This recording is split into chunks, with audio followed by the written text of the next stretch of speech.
Hi students, I am D के Singh from IIT पाठशाला पटना। हम लोग पढ़ रहे थे इलेक्ट्रोस्टैटिक्स क्लास 12। कुछ टॉपिक्स हम लोग पढ़ चुके हैं। कुछ लड़का लोग का ये कंप्लेन था कि सर हम लोग ऑनलाइन बहुत अच्छा से नहीं समझ पा रहे हैं, खासकर वो लड़का जो क्लास मेरा नहीं किया है। न्यू स्टूडेंट बहुत सारे यहाँ के IIT पाठशाला के बहुत सारे लड़के अपने दोस्त को वीडियो शेयर कर रहे हैं तो समझ रहे हैं, कुछ बोल रहे हैं कि सर कुछ प्रॉब्लम हो रहा है। तो आपको मालूम होनी चाहिए बाबू, ऑफलाइन और ऑनलाइन में तो कुछ डिफरेंस होता ही है। ऑफलाइन आप रहोगे, फ्रंट में रहोगे, जो भी थोड़ा सा समस्या आएगा उसको डील कर दिया जाता है, क्योंकि हर स्टूडेंट का माइंड एक जैसा नहीं होता है। कोई थोड़ा ज़्यादा तेज़ी से गेन करता है, कोई थोड़ा बहुत स्लोली गेन करता है। ये आप में दोष नहीं है और न वीडियो बनाने वाला में दोष है। आपके यदि कोई थोड़ा सा प्रॉब्लम होगा तो आप क्लास ज्वाइन करेंगे, सारा प्रॉब्लम क्लियर कर दिए जाएंगे। ऑनलाइन में हम लोग यदि बहुत ज़्यादा एक्सप्लेन करें, बहुत ज़्यादा यदि टॉपिक पे चर्चा करेंगे तो एक टॉपिक 1 घंटा का समय निकल जाएगा। तो कुछ लोग उसको अनलाइक भी करेंगे, क्योंकि बहुत लोग सोचते हैं कि समय कम में ज़्यादा टॉपिक्स निकल जाए। तो ज़्यादा टॉपिक निकालने के लिए हम लोग को थोड़ा तेज़ी से बढ़ना पड़ता है। और क्लास की बात अलग होती है। यहाँ तो होता है कि सबको देखते हुए चला जाता है, कोई को भी थोड़ा सा समस्या आता है तो हम लोग सोचते हैं उसको क्लियर करते हुए आगे बढ़े। इसलिए आप लोग टेंशन में ना लें। न्यू स्टूडेंट आप जरूर मुझे मिलेंगे, बहुत खुशी होगा। हम लोग पढ़ रहे थे इलेक्ट्रोस्टैटिक्स। आज हम जिस टॉपिक पे थे उस टॉपिक से पहले क्या क्या पढ़ चुके हैं थोड़ा सा रिवीजन डाल देते हैं, ताकि ये आपको अच्छा लगेगा वीडियो आगे के देखने में। हम लोग बाबू पढ़ रहे थे इलेक्ट्रोस्टैटिक्स। इलेक्ट्रोस्टैटिक्स के बारे में हमने बताया था कि इलेक्ट्रोस्टैटिक 3 शब्द से मिलकर बना हुआ है। बोर्ड पे जैसा कि आप लोग देख रहे हो, एक इलेक्ट्रो है, एक स्टेट है और लास्ट में इक्स है। इलेक्ट्रो का मतलब होता है चार्ज, स्टेट का मतलब होता है रेस्ट और इक्स का मतलब होता है स्टडी। अर्थात हमने इस चैप्टर का डिफिनेशन क्या दिया था बाबू, the study of rest charge is called electrostatics. यानी कि इस चैप्टर में हमें स्टडी करना है एक रेस्ट चार्ज के बारे में। उसके बाद हम लोग चार्ज का डिफिनेशन दिया था। चार्ज का डिफिनेशन हमने क्या दिया था, the excess electron on the body is called charge. किसी भी बॉडी पे इलेक्ट्रॉन का संख्या एक्सेस होना, ज़्यादा होना, बढ़ जाना ही कहलाता है चार्ज। हर बॉडी के पास इलेक्ट्रॉन है लेकिन एक्सेस नहीं है। हमारे बॉडी पे जितना नंबर ऑफ इलेक्ट्रॉन है उतना ही नंबर ऑफ प्रोटॉन है, जिसके चलते हमारा बॉडी न्यूट्रल है। सिर्फ मेरा बॉडी नहीं, तुम्हारा भी बॉडी न्यूट्रल है, ठीक है ना। तो हमारा बॉडी पे बाबू चार्ज तब आएगा जब किसी इलेक्ट्रिक वायर को हम पकड़ेंगे तो उससे इलेक्ट्रॉन हमारे बॉडी पे आना शुरू होगा और वही कहलाएगा चार्ज। हम उसके बाद प्रॉपर्टीज ऑफ चार्ज देखे थे। सबसे पहला प्रॉपर्टी पॉइंट हमने देखा था बाबू कि charge is a scalar quantity. Second point हमने देखा था कि its SI unit is coulombs. Third point देखा था its CGS unit is stat coulomb. और एक बहुत इंपॉर्टेंट में रिलेशन दिया था, 1 coulomb equal to 3 × 10⁹ stat coulombs ना। फोर्थ पॉइंट हमने प्रॉपर्टीज का क्या लिखवाया था बाबू कि चार्ज का जो इलेक्ट्रोमैग्नेटिक यूनिट होता है जिसे EMU कहा जाता है वो होता है एब्सोल्यूट कूलम।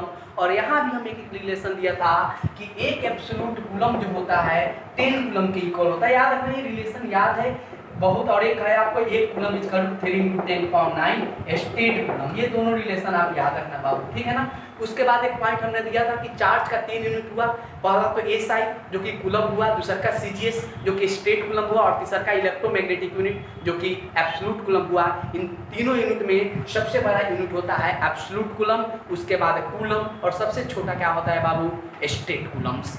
चौथा पॉइंट हमने क्या पढ़ा था कि charge can be attract A lighter body. Charge हल्के बॉडी को अपने तरफ क्या कर लेता है, खींच लेता है। तो इसके बाद हमने पॉइंट देखा था बाबू कि चार्ज जो होता है कंजर्वेशन लॉ को अवे करता है। कंजर्वेशन लॉ कहने का मतलब भी हमने बताया था कि charge neither be created nor be destroyed, it is only transfer from one system to another system. Charge को हम एक सिस्टम से दूसरे सिस्टम में बदल सकते हैं, लेकिन चार्ज को न तो हम बना सकते हैं न ही बिगाड़ सकते हैं। उसके बाद हमने सबसे इंपॉर्टेंट पॉइंट क्या बताया था चार्ज के बारे में बच्चा, कि charge is invariant quantity. Invariant INVARIANT। Invariant कहने का मतलब क्या होता है बाबू कि चार्ज जो होता है वेलोसिटी से इंडिपेंडेंट होता है, अर्थात वेलोसिटी पे डिपेंड्स नहीं करता है। कहने का मतलब है कि इस कलम में यदि हम 10 कूलम का चार्ज भरकर इसको किसी स्पीड से हम उछाल देंगे तो इसके मैग्नीट्यूड पे कोई इफेक्ट पड़ने वाला नहीं है, चाहे इसके हम कितना भी तेजी से फेंक दें, ठीक है। यही इनवेरिएंट होता है। तो इनवेरिएंट क्या होता है, आपसे कोई पूछे तो आप बोलिएगा कि इनवेरिएंट का मतलब होता है चार्ज वेलोसिटी पे डिपेंड्स नहीं करता है।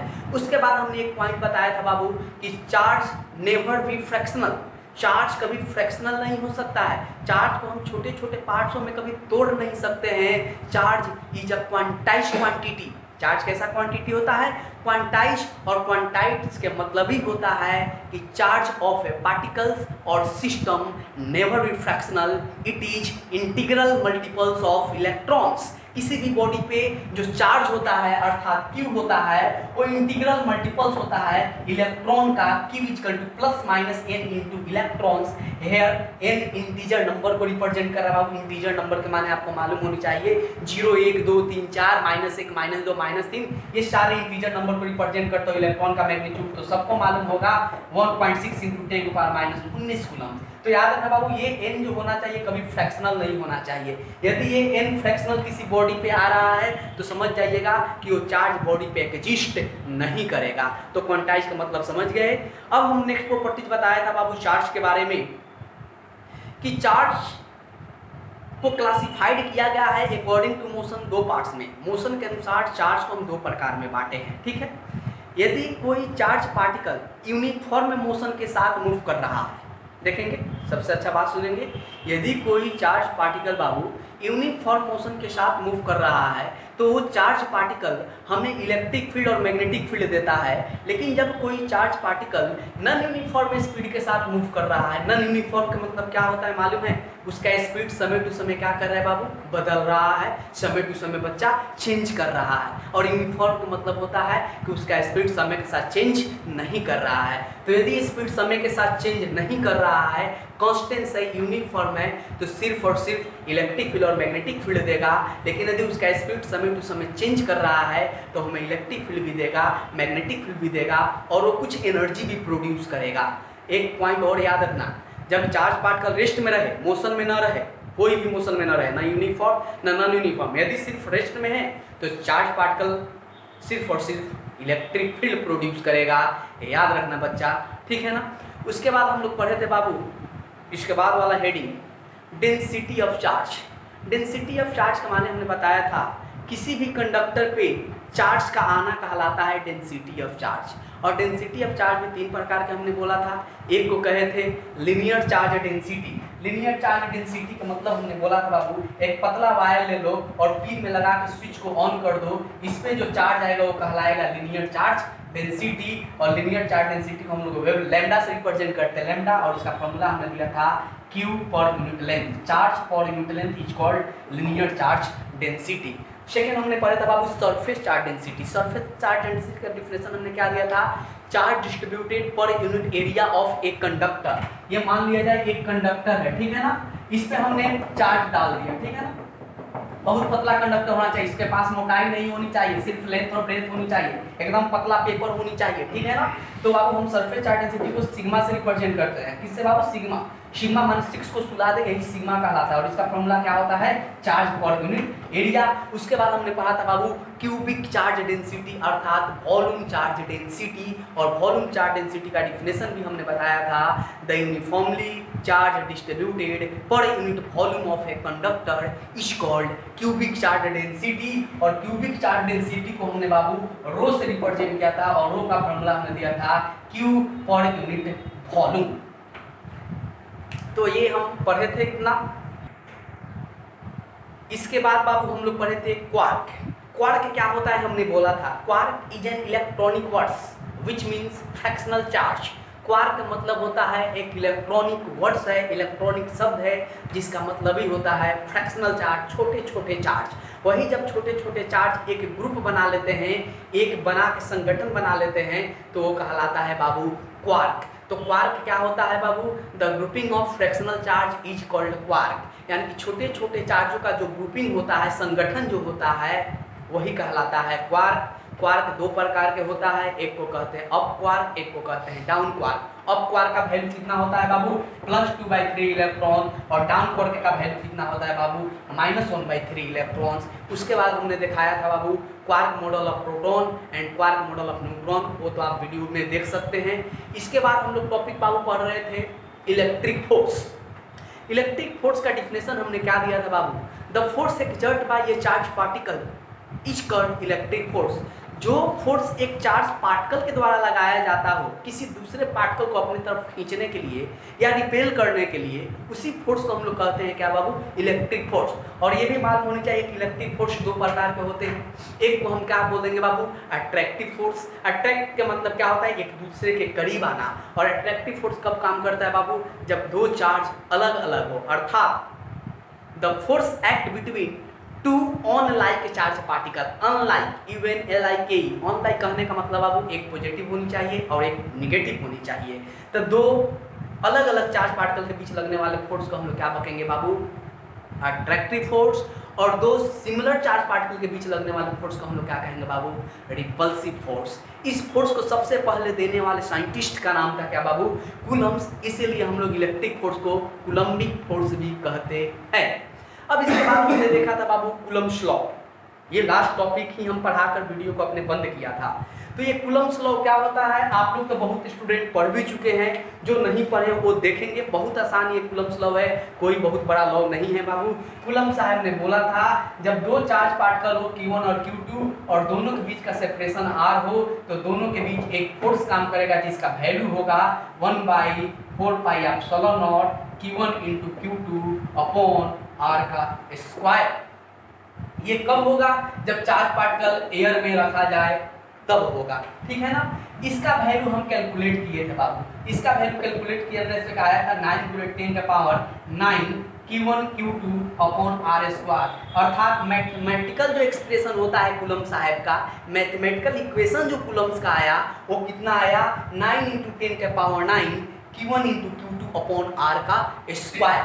इस चीज में हमने एक बात बताना था, वही आगे बता रहा हूँ कि एप्सिलॉन नॉट के बारे में हमने बताया था कि इसे हम लोग कहते हैं एब्सोल्यूट परमिटिविटी। और मैंने बोला था कि इसका एसआई यूनिट और इसका डायमेंशन फॉर्मूला दोनों काफ़ी एग्जाम में पूछे जाते हैं, उसी को हम अभी बता रहे हैं, ठीक है। तो देखेंगे कैसे होगा।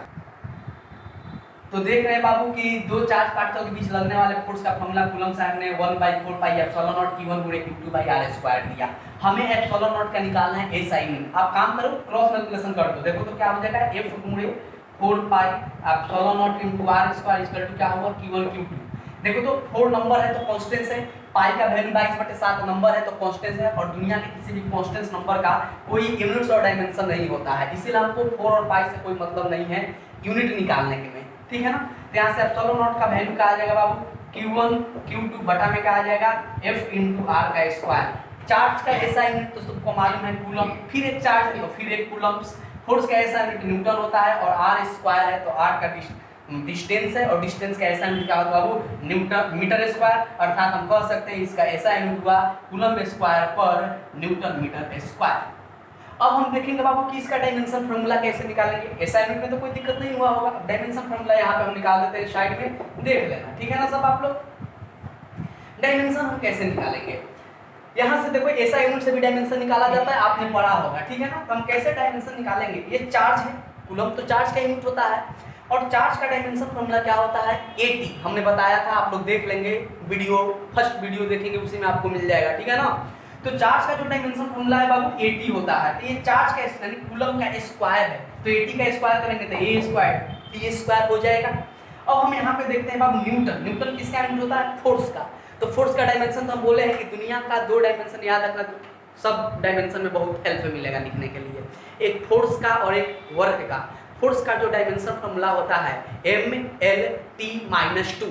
क्या होता है बाबू फोर्स का, MLT-2 मीटर स्क्वायर।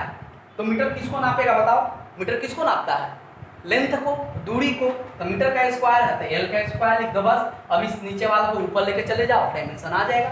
m के पावर 1 है, ऊपर जाएगा तो क्या होगा, m के पावर -1 होगा। L और L स्क्वायर क्या हो गया, L के पावर 3, लेकिन ऊपर जाएगा L -3 हो जाएगा।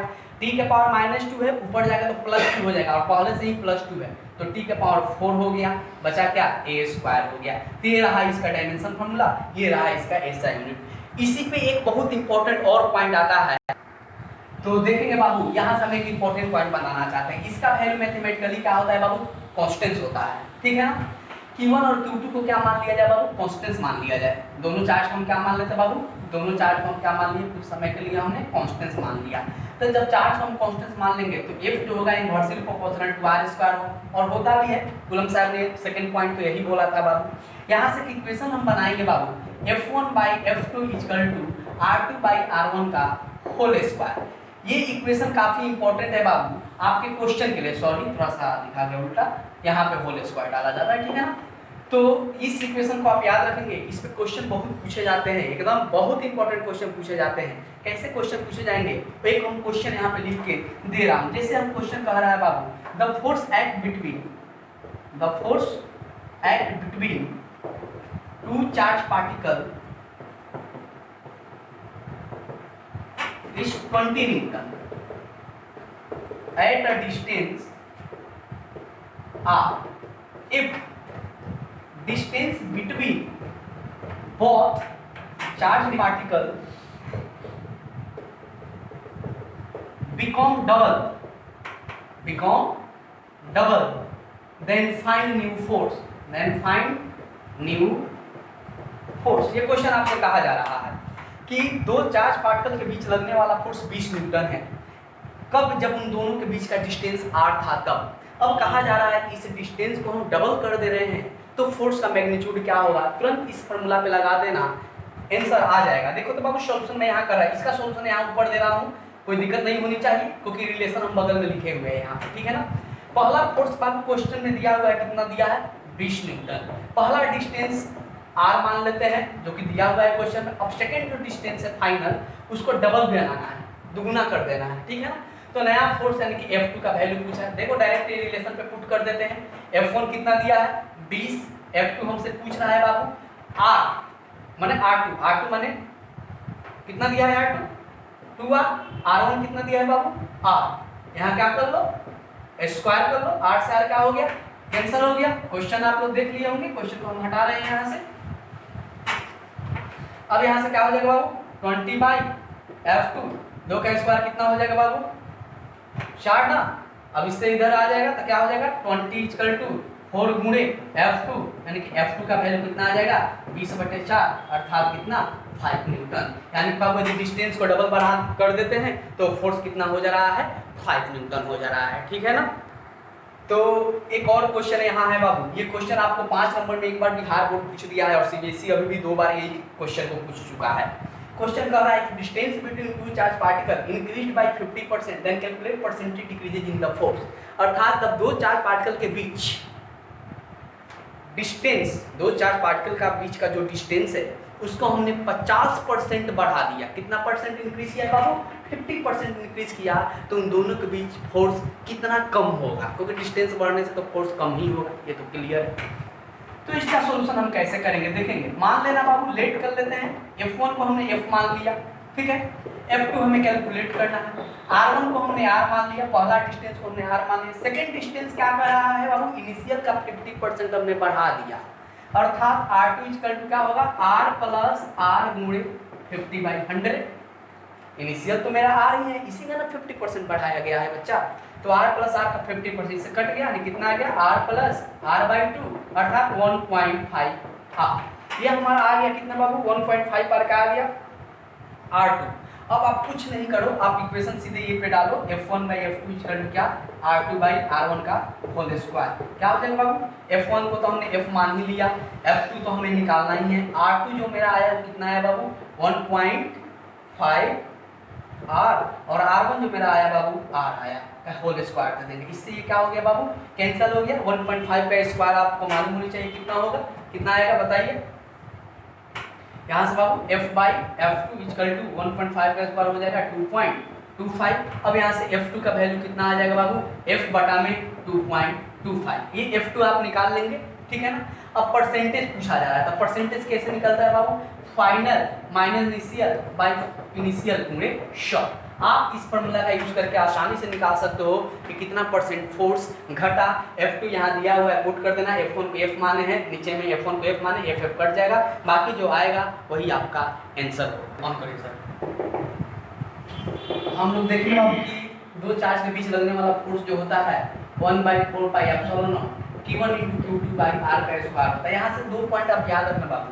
कभी कभी क्वेश्चन कहा जा रहा है, ये अभी क्या है, इस क्वेश्चन ए से इक्वेशन हम लोग देख रहे हैं कि दोनों चार्ज को हमने हवा में रखा है, एयर में प्लेस्ड किया हुआ है। यदि क्वेश्चन कहा रहा है, यदि चार्ज पार्टिकल को हम किसी मीडियम में रख दे रहे हैं, उस मीडियम का डाइलेक्ट्रिक कांस्टेंट k है, तो फोर्स का मैग्नीट्यूड क्या होगा। अच्छा से सुनेंगे। यदि कह रहा है कि दो चार्ज पार्टिकल को किसी मीडियम में हम प्लेस्ड कर रहे हैं, उस मीडियम का डाइलेक्ट्रिक कांस्टेंट k है, तो उन दोनों चार्ज पार्टिकल के बीच लगने वाला फोर्स का मैग्नीट्यूड क्या होगा। तो डायरेक्ट आप फॉर्मूला क्या लिखना बाबू, 9×10⁹ बाई k, जहाँ k डाइलेक्ट्रिक कांस्टेंट है उस मीडियम का, जिस मीडियम में हमने चार्ज को रखा है, Q1 Q2 upon R square. एक बात याद रखना बाबू, जब किसी चार्ज पार्टिकल को किसी मीडियम में रखते हैं ना, तो उस मीडियम का जो डाइलेक्ट्रिक कांस्टेंस होता है, उतना ही वैल्यू उस फोर्स का कम हो जाता है। अपॉन में आ गया ना कि, तो जब नीचे आ गया तो फोर्स के मैग्नीट्यूड को क्या करेगा, कम करेगा। तो ये पॉइंट इंपॉर्टेंट है, याद रखना। अब हम देख रहे हैं बाबू कि आप लोग को कभी कभी CBSE वाले लोग से क्वेश्चन अब 1 नंबर में पूछ दिया जाता है कि 1 कूलम्स क्या होता है। तो 1 कूलम क्या होता है, ये तो तुम भी जानते हो कि 1 कूलम क्या होगा। बहुत देखो तो बाबू, फोर्स का फॉर्मूला तो हमने देखा यहाँ पे, ऊपर ही हमने देखा कि 1/4πε0 Q1 Q2 by R square होता है। यदि मान लेता बाबू दोनों चार्ज Q1 Q2 1 कूलम का हो, Q1 भी 1 कूलम का है, Q2 भी 1 कूलम का है, और दोनों चार्ज के बीच का सेपरेशन क्या है बाबू, 1 मीटर है।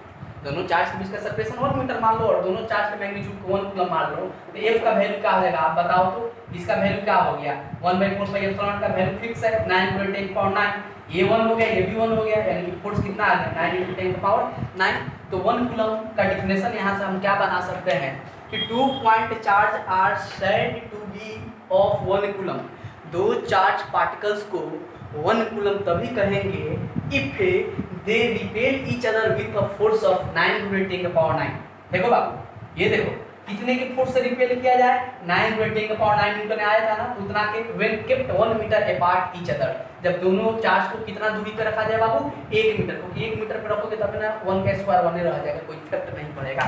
तो 1 कूलम का डेफिनेशन आप देख लें, 2 point charge are said to be of 1 coulomb. दो चार्ज पार्टिकल के द्वारा लगाए जाने वाले फोर्स को 1 कूलम हम कहेंगे।